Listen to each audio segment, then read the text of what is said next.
going to talk about the fact that the young conservative world, especially today, is a mess. So for those of you who don't know, I got involved in conservative politics a little over a year ago, right after Parkland, because I was really worried about the lack of pushback going on in the young conservative world against Hogg and Emma Gonzalez and all these people.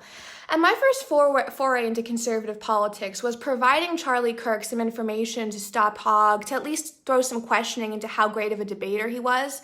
And Charlie Kirk didn't use this. So when I called him out on it, he blocked me on Instagram and Twitter, and then I made a video about him. So that was really my first foray into conservative politics. And since then, I've been very focused on the youth vote and how important it is, especially for 2020, because we have socialist candidates like Bernie Sanders who can mobilize the young people. And what I've seen really is a complete lack of understanding amongst the young conservative world how bad it is. One example I want to give you is think back to when the Brett Kavanaugh situation was happening. We really needed a young conservative female presence at those hearings, in the protests, and there really wasn't any of that. And the only reason there was any of it was because Liberty sent students to do it.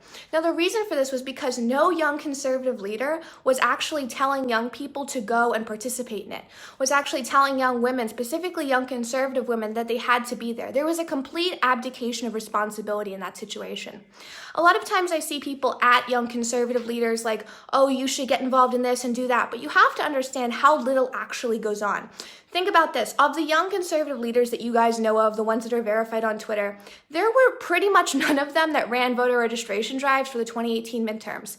And I think there's like this idea that they did, that they were participating, and they weren't. So when we have big feuds like this, or we have people calling people out on things, you have to understand that that's the most interaction they're really giving on a daily basis.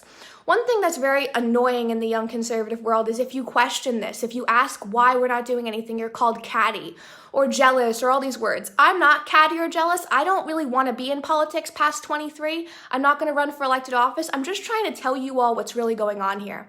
There's also this idea that if you see people on campus speaking tours, that it means that they're really participating. They're not really participating. They're going there and they're getting people riled up in viral YouTube clips, but they're not really participating.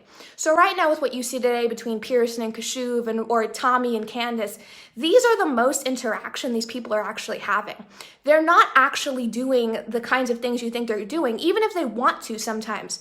They're just like fueling it a lot. And I think a lot of times we think about the left as being so big and strong in the youth world that they can slay everyone. A lot of times they're slaying it because no one's objecting, because no young conservative leader is actually going to work. There was an article, I think, in Newsweek about how when they went and interviewed the young socialists of America on campus and the young liberal groups, and they asked them about young conservative leaders, the young socialists of America were like, oh, who cares about them? Yeah, we protest them, but it's not a big deal. They're like an annoyance. That's how young socialist groups view young conservative groups, as an annoyance, not as a major threat, not as something to be stopped, but as an annoyance. And think about this. When we see like crazy things come out of David Hogg's mouth, it's not at the same level that we see with the young conservative world. And the reason for that is because you get in this young conservative world and you want to get a lot of views and get a lot of clicks, and you start to forget that maybe you've done bad things in your past, that maybe you should be quiet about certain things. And that's why you see so many things come to light all of a sudden. There's also like a very big selective outrage and selective accountability thing that goes on. For instance, and I don't think a lot of conservatives knew this, a couple months ago, there were some comments by a very big deal young conservative leader about women or about one woman, and it was just sort of swept under the rug. And I think the reason for that is because we've decided certain people are so valuable that they have to be protected, and certain people aren't. So women in the young conservative world are like, it's acceptable to be nasty to them. It's acceptable to be a little bigoted towards them and to talk down to them, whereas it's not acceptable to be racist, even though neither one of those things is acceptable. So the current mess of the young conservative world, if you like put a juxtaposition between our young conservative world and the one in France or Austria, it's horrifying. For instance, Jordan Bardella is the right hand of Marie Le Pen in France. And he's mobilizing young people all across France and really throughout the EU. He works a lot with Salvini's young leaders. This is somebody that's going to work, and he's, I believe, only 23. Whereas our young conservative leaders cannot stop the scandals that keep coming. And it really makes you wonder what our plan is for 2020. Now, personally, I don't really have like a big caring about these things on an emotional level.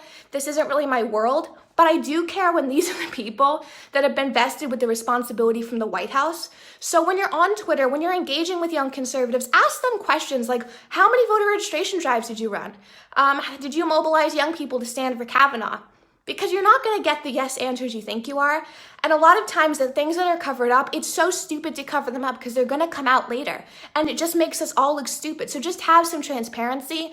And the current feud that's going on, a lot of these feuds that happen, they happen because there's so much other anger towards a certain person that they're looking for something to attack them on, even if it's completely right to attack them on. So nothing is completely black and white on this. Thanks, guys. Please share this.